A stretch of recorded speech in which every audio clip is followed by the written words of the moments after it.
Our management group this year is working with Peanut Butter and Lovin in the Boulder County.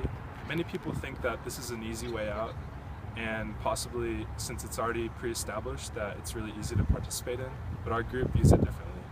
We recognize that it's a very trusted and recognizable organization within the homeless community, and I think that we're going to be able to get a lot of use out of it and have a lot of good interactions with the homeless community today.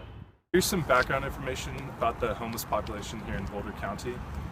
In 2009, there were nearly 1,000 individuals that were homeless, and then since then, there has been an increase of about 700, and now we're at 1,700 individuals that are homeless. Some causes of this are the rapid increase in the housing market. On average, the cost of a home here is about a little bit over $500,000, and then also the floods in 2013 caused a lot of people to lose their homes.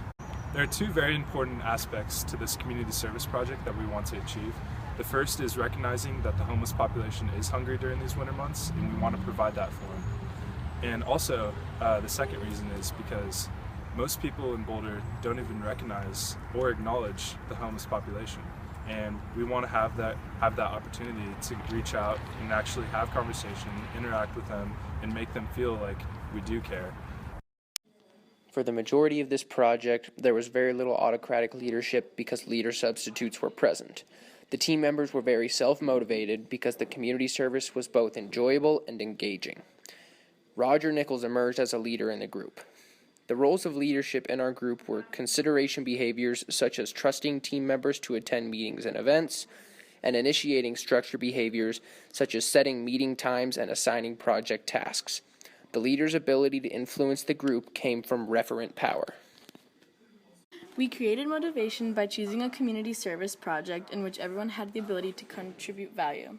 Also, we were all genuinely interested in assisting Boulder's homeless community. The expectancy theory of motivation aligns best with our project. We had a high expectancy, meaning we believed our efforts to interact with homeless individuals would lead to an effective performance of that task. Our instrumentality was high because by performing at a high level, we achieved the outcome of making the homeless community happier, and our valence was high because we desired the outcome that we received.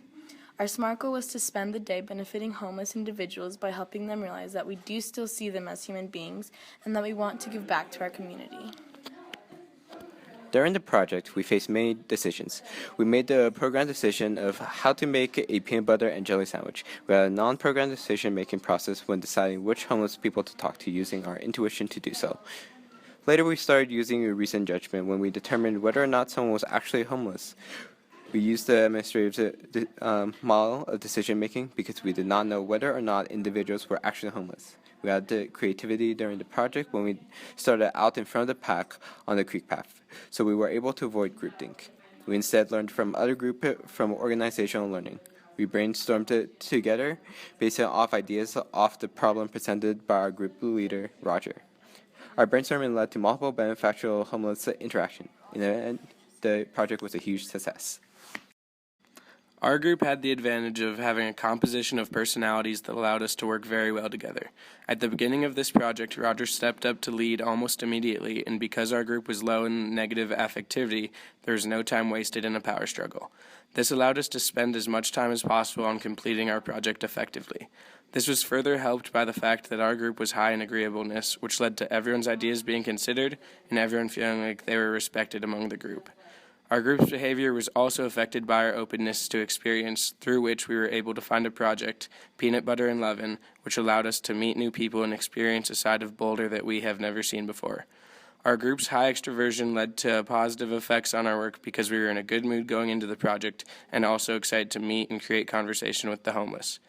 The one negative aspect to our extroversion was it led to some social loafing because socializing distracted us.